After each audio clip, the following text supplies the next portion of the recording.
Welcome to Market Buzz. I'm Greg Schnell, the Canadian technician and host of the Market Buzz. Each show, we do a deep dive into different industries using weekly charts to see what is happening on a long timeline. Please follow me on Twitter at SchnellInvestor, and you can also find my blogs on gregschnell.com as well as on StockCharts.com. So we've got ourselves a bit of a problem here where the market just can't find a foothold. And as we continue to drift lower, it becomes a bigger problem. So I want to walk through quite a few charts tonight or today with covering off some issues that I think are going to be front and center here. So Carnage, we're going to cover the war here. So the global breakdown continues, and I think that's a really important thing to keep in mind. It's not just the U.S. market that's breaking down.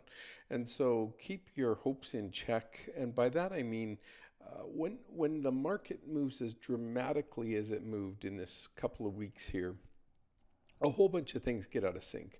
People can't reposition their portfolios for protection, so that gets out of sync. We've got lots of people worldwide getting margin calls because we were in, the forever bull market that just kept going up. And what the margin call does is it doesn't play out in a day. It plays out as people try to find cash to cover the problem. Obviously the market didn't bounce back, so now they've got to come up with the money, so they sell what they've got and then they got to go sell something else. So as an example, maybe gold shares or maybe they go sell a car or a house or something to cover the margin loan that they had. So this big displacement is huge, and the point I want to make is it doesn't get over quickly typically, and I've got one simple chart that shows that a little bit, but I want to talk about the VIX. It's at an extreme level, but that doesn't mean it's over. So anyway, all of that, we're going to have a busy half hour here, so let's get fired up. So here's the VIX, and the VIX closed at 75. And how big is that? Well, that's a little bit big. So let's just unwind the tape. And in the last 4 years, hasn't been anywhere near there. Okay, let's just go back to 1995 and done. And what you see here is we just never really get to that level. Here during the financial crisis, we got up there for a few days in a row, 89.53. So we're at some sort of major high on the VIX. But I think the more important thing is usually that first note is not necessarily the end. And we have had a huge spike, and I get it. Lots of people are expecting a rally out of here. In this particular case, it was, this spike happened in October. The stock market bottomed in March of 2009. As a matter of fact, just happens to be this week 10 years ago in 2009 or 11 years ago in 2009 that the market actually made its bottom. So we've had quite a week here where we're pushing down very, very hard. And the worst part is we can't seem to find our footing. And if you look at our PPO here on a daily chart, we haven't ever got up to this reading, right? So in terms of the speed of the move and the direction of the move, this is so extreme. So we have this major dislocation going on. And I think everybody just thinks, okay, the government will announce a fiscal package and that will stop things. Well, it will cause a bounce. But the big problem is that this is worldwide, and that's what I'm going to talk about today. I want to make sure that everybody kind of gets that message so that they don't think it's just one place that needs to fix up. So here's the intraday for the SPY, the ETF that tracks the S&P 500. And you can see we traded in a wide range here. These are pretty big ranges. I could use the S&P 500 here too. But what you see is we had this big gap down. This was the Fed announcement today of 1.5 trillion in market support. And you can see is all that did was kind of stalled the slide. And we end up closing on the lows. Now, whatever, an announcement at any given time could change something. The critical point for us to be aware of is that this is not a one-town issue. This is a global issue, and these things don't usually end fast. So between what the VIX is telling us that we're at some sort of major pinnacle extreme and the PPO that I showed, highest level ever in 25 years or whatever, all of that just says we're at an extreme. It doesn't say we're at the end. It says we're at an extreme. So I want to make that point quite clear. And now here we have the all of the different markets. And we're going to start here with these are the commodity countries I've placed first. These are monthly charts going back a long period of time. So each one of these candles doesn't look like much. It looks like, just kind of a nice smooth daily chart. But what you see here is this red boundary typically holds in an uptrend and doesn't hold in a downtrend, and then holds in an uptrend, and we broke it. And this is on the Brazilian market. Now you can go look at a few things, right? We could go look at the RSI. We're below 50 on a monthly chart. Usually that's not a good sign. We are still middle of the month. So if we get a rally of 50% of the damage done, that would be a surprise to me. But if we got a rally, that would probably lift this back up above 50. But just to kind of give you a global perspective on how big this is, where the charts broke, why I think it's more critical than just, buy the dip like we did on December 2018. Lots of structural damage globally. And in this particular case here, so this market is down 30% in a month. That is not off the highs, and we're only 2 weeks into the month. But you can see here was the top way up here at 120K. Well, we're not at 100K, we're not at 90K, we're not at 80K, we're at 7250. This thing has almost fallen 50% in 2 months. So since the beginning of the year, whatever, just pick 10 weeks, whatever, we're down 50%. Now put that into context. So the all-time gains of this market building up over time for 100 years, every market, and we've taken out 50% of that price, almost 50% of that price, or 40% of that price in 2 weeks. Like, this is not a small move. Obviously, we all know that, but what's really important is to kind of get a global context on it. The whole world has to bounce and fix this problem for this to really start bouncing. So we have this big uptrend that broke here, and we have these uptrends in momentum here that have broken, and we've now broken this uptrend in momentum. And while the Brazilian market is up quite high, you can see we've lost a considerable amount of momentum. And as this comes off the high, so let's call it 120 to 70,000, just to pick a number. So we've lost 5/12 of this market, or almost 50%. This is so disruptive. It forces companies to go borrow money. If you have booked a cruise and you want your money back, it's very difficult. Obviously, all the money that they were using to book and pay for all of their supplies, and they had a big forward booking. Well, now all of a sudden they don't have any forward booking, and all of the customers are asking for their money back, and so all of a sudden they're sitting there with no money. And this happens not just in one company, but then people are afraid to loan to that company. So then their suppliers want their bills paid quickly, and so the accountants are all getting calls. And this is going on in a lot of companies around the world, not just the cruise lines. It's going on in hotels, it's going on in the oil patch, it's going on in the trucking business, the boat business, the airline business. All of this puts extreme pressure on the system because everybody wants their money now, and they're calling and they're demanding it, and they've so this is a bigger deal than just hoping to fix it this week. So here's Russia, and this is a 25-year trend line, 20-year trend line, and we've broken it this week. We're on the bottom of the Bollinger Bands, which is this low gray area, and once again we're well back below this red line, and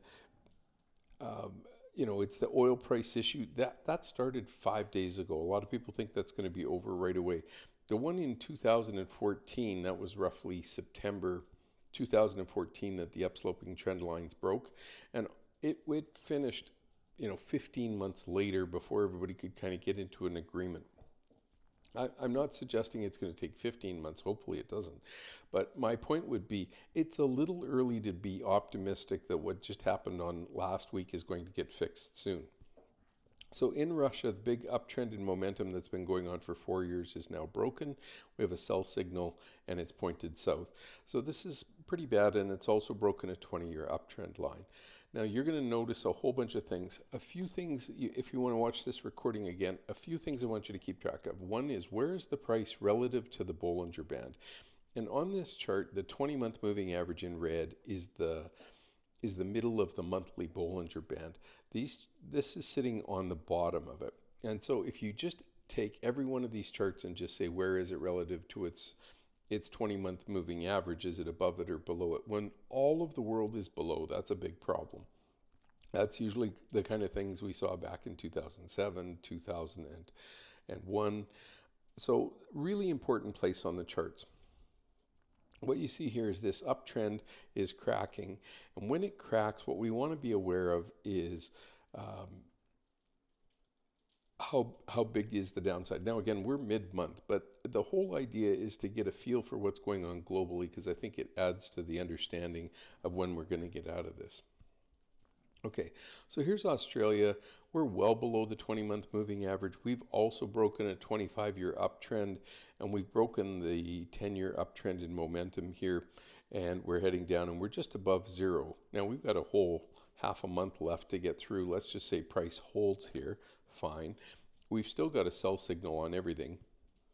But I think more importantly, the damage, the structural damage that's been done, and all of the people that have to go and try and get their financing in order and go back to the banks and get all this worked out is a pretty big deal.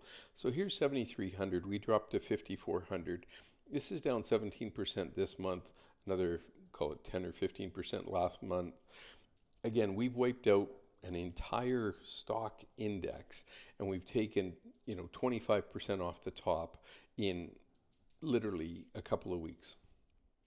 So here's the Toronto Stock Exchange, and we're back to 2006 levels on the Toronto Stock Exchange. It's been an, I'll call it an odd chart, because we have a lot of price action above this yellow line and then a few exceptions, and we keep breaking through those. Well, now we've clearly gone below that other trend line. We've busted through horizontal support and resistance, and we're down here at a price we first reached back in 2006. That's just remarkable. But here we sit at a momentum trend line that goes back 20 years, and it just so happens to coincide with an uptrending break. And again, each one of these had lower momentum. And so when you're below zero, this is a pretty important place on the chart. And I get it. A lot of people are hoping for a quick bounce. We all want a quick bounce. My point would be all of these charts are breaking worldwide, and even the smaller countries have to get their act together in a good way for this to all work out well. So these charts are damaged. I'm going to talk from a chart perspective. You can overlay whether it's the oil business or the virus that's creating the problem, or both. I think one of the other big issues we have is the banks, and I mentioned it last week. Those charts are just getting broken. I don't think it's the U.S. banks that'll be the problem, but again, what happened in the great financial crisis was one of the banks, everybody owned their debt, and there was all of these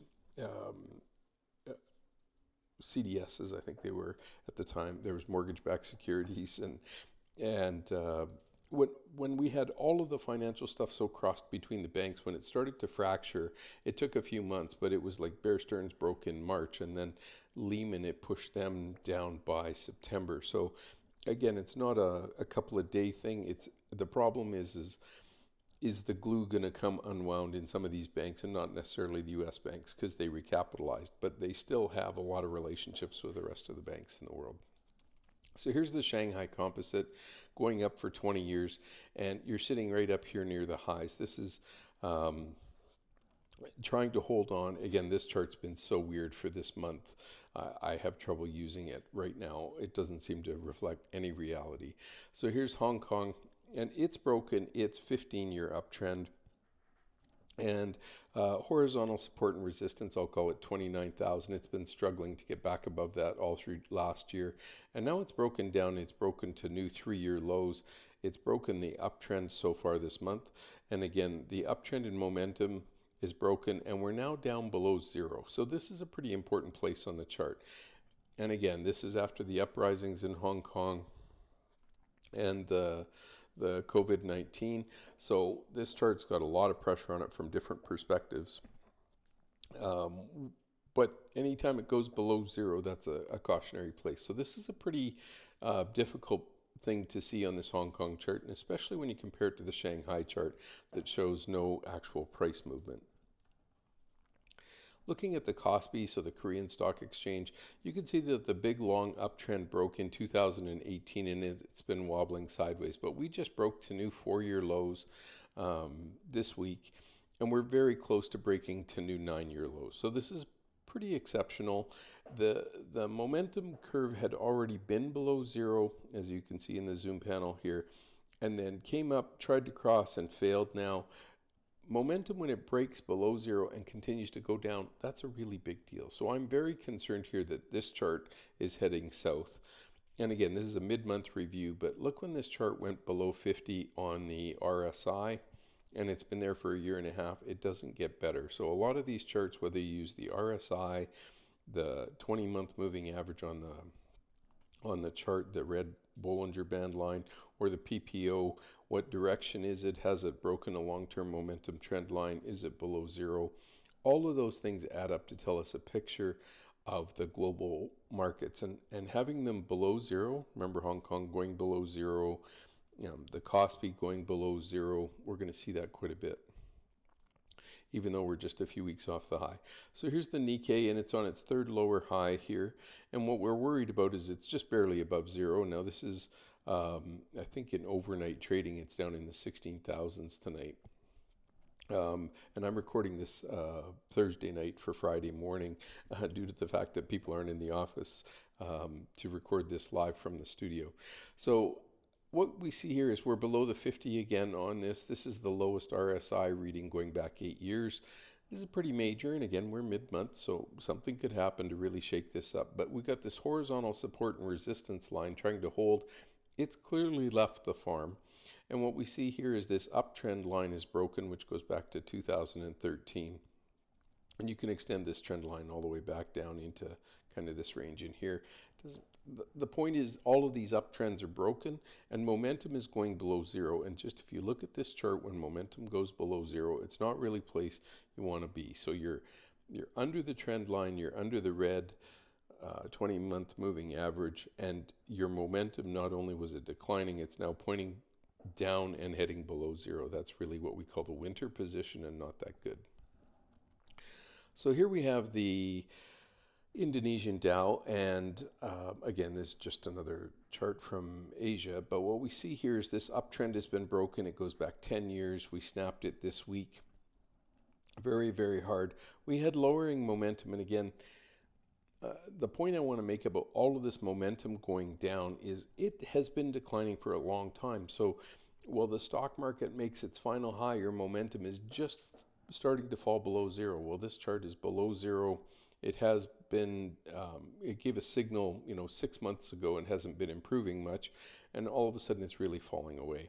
So it's at new 3 or 4 year lows here, broken the uptrend line, and momentum falling below zero. That's a pretty bearish place. We're well below 50 here on the RSI, so none of that seems that great.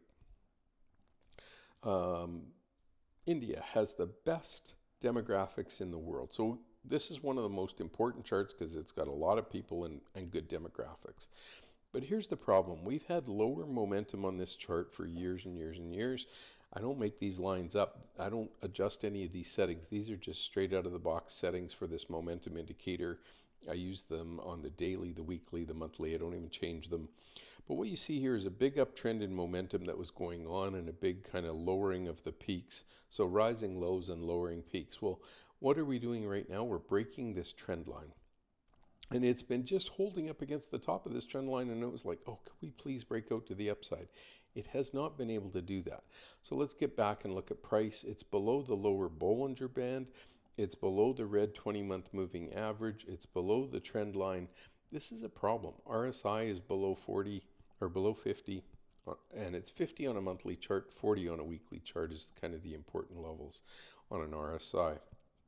So we've got, this chart is, really needs to improve to finish the month not looking nearly as disastrous. But again, when the whole world is starting to fall below this red line and this 20-month moving average, it's a big deal. So here's the DAX, and the DAX has been running up, so this is Germany, since 2003, nice uptrend. It doesn't matter how you place this line. If you tried to use this last point, we're still broken, and we're well below the 20-month moving average. It fell 10% today. And again, here's the high here was 13.7. We are now at 9,000. I mean, this is 33% off the highs from just February. And so this is a very rapid movement, and we're moving below zero on the 20 or on the momentum indicator. But also notice that we had 3 lower highs. So we had very low momentum going into this issue. Now for this to show up, this is a pretty critical thing. So in 2007, look how high the momentum was, and we rolled over from there. Well, here we're at 0 on momentum, and we're just breaking the trend line now. So this is a pretty critical place, and not one to just kind of ignore and blow off as being no big deal. Now here's the CAC Carnage, and what we see here on this uptrend is 2012 to 2020.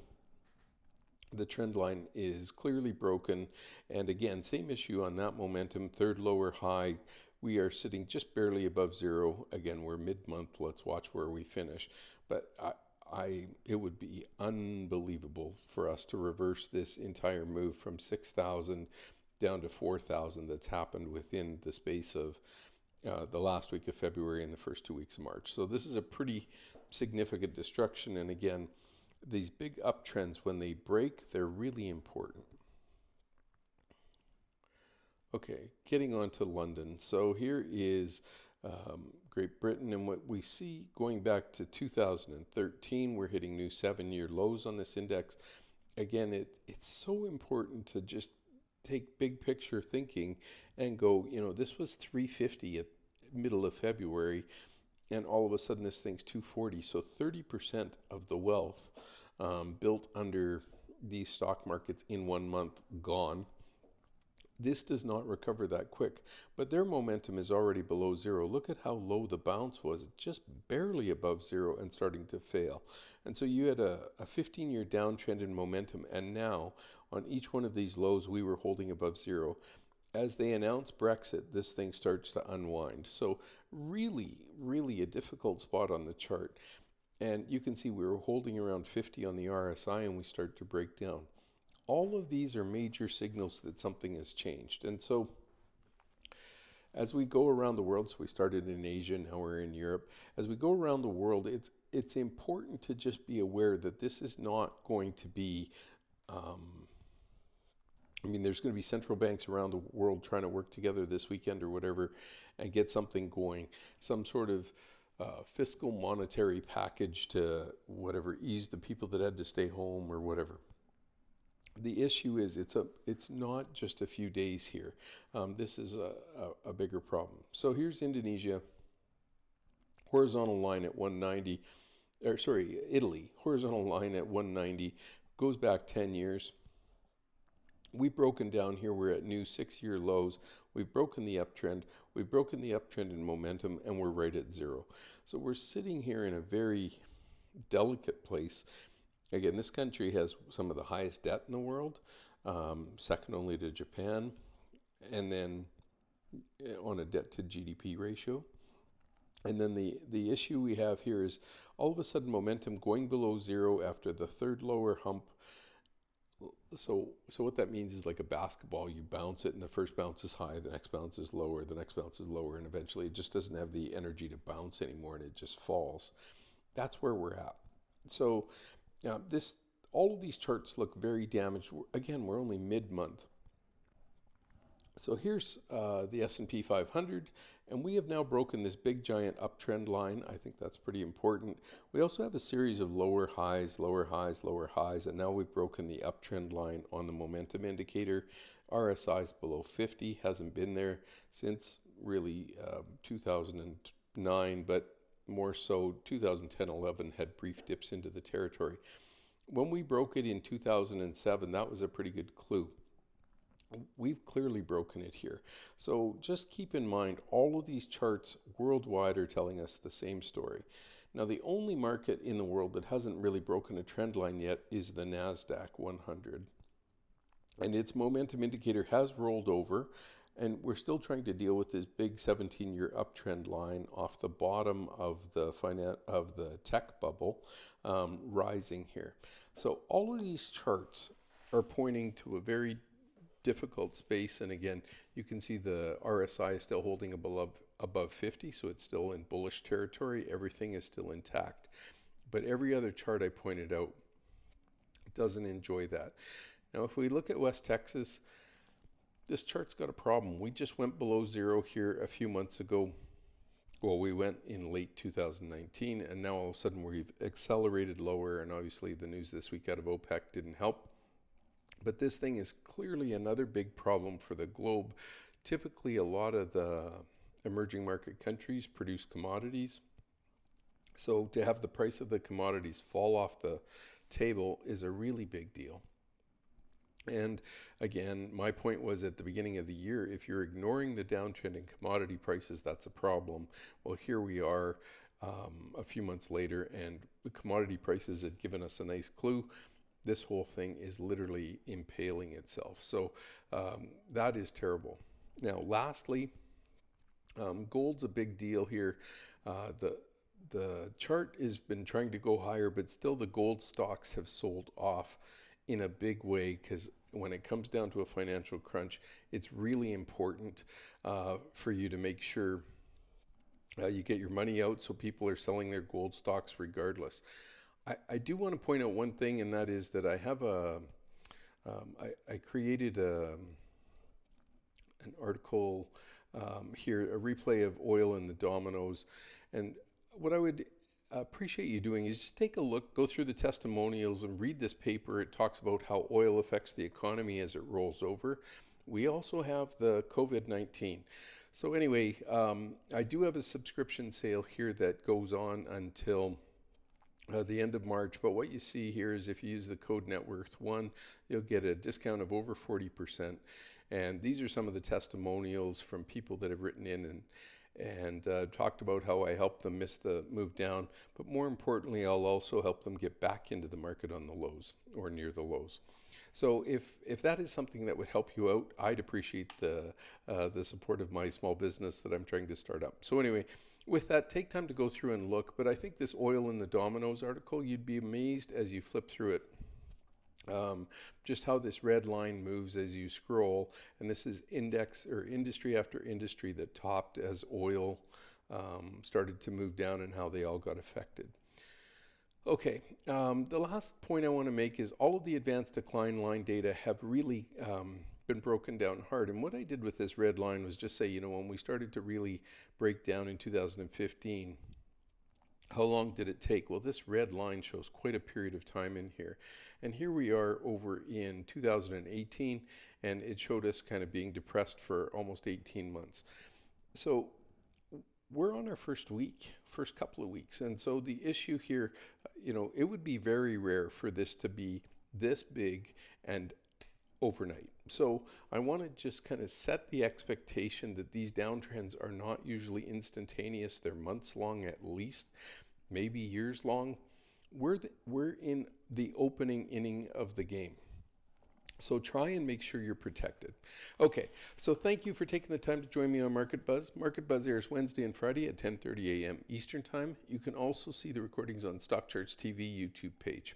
Again, go ahead and check out that article under the Canadian Technician. Hopefully you find something of interest there, and I'd appreciate your support. Thanks, everybody. Have a good weekend. Bye-bye.